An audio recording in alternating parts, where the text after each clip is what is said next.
The issue of insecurity in Yoruba land, I think, is becoming so rampant to the extent that most of our villages are being attacked by the criminal Fulani herdsmen.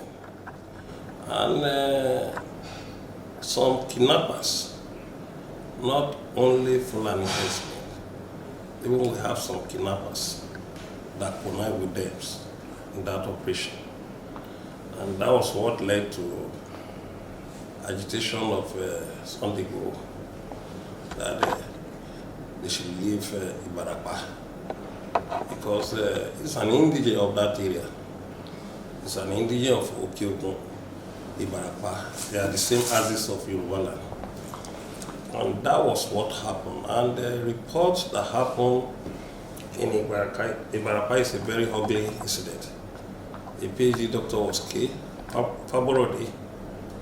The man holds a farm there, and the Fulani herdsmen went to the farm and used their cattle to hit that, to overrun that farm. And the man went to the city. At the end of the day, he was killed.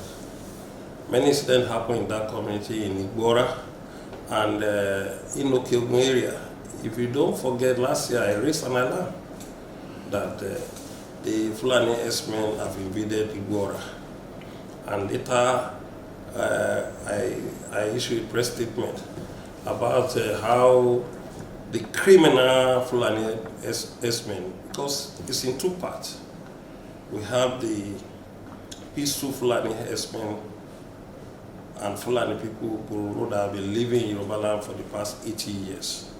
We have them, most of them have integrated to Yoruba land. But since 7 years ago, we noticed a strange Fulani people coming to our land.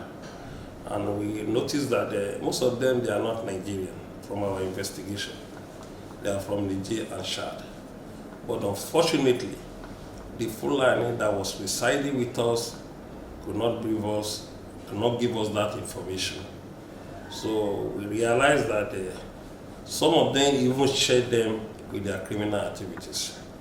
And some of them did not like what they are doing because they know that they are putting their life in risk and their investment in risk. But notwithstanding, the issue of Ibarapa and Okeogun is becoming so rampant in the entire Yoruba land. And what happened in the last 2 months when another was killed in Olufon, a first-class monarch was killed by the same Fulani herdsmen.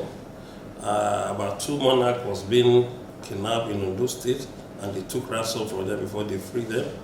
And don't forget the news of how the wife of the chief of staff was kidnapped.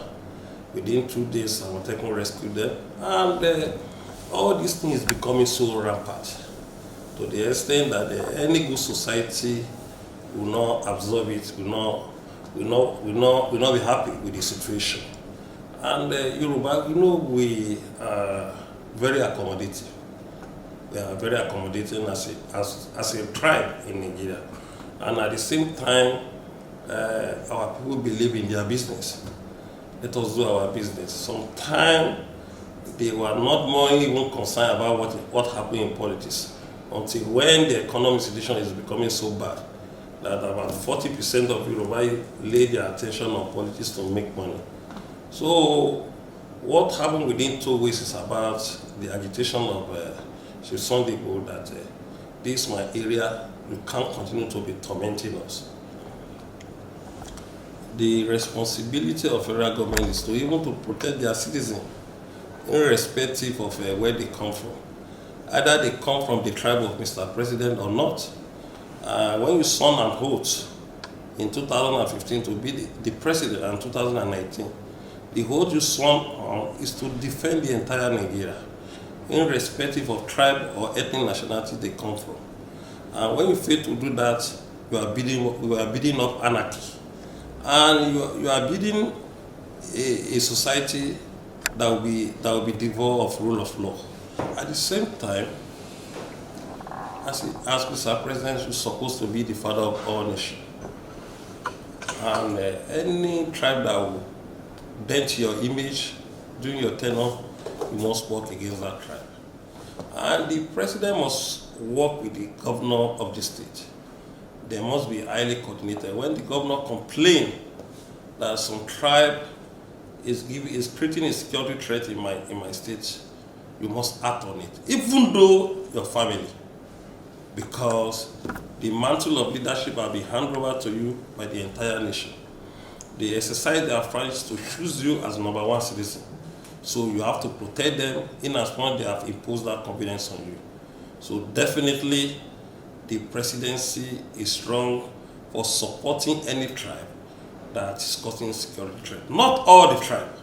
The criminal out of it must be fished out. And even though the governor said he doesn't want, like what happened in the forests, reserve forest in Ondo State. Reserve forest is not an abode for anybody to live. Thanks for checking out Symphony on YouTube. Please be sure to subscribe and like our videos for updates.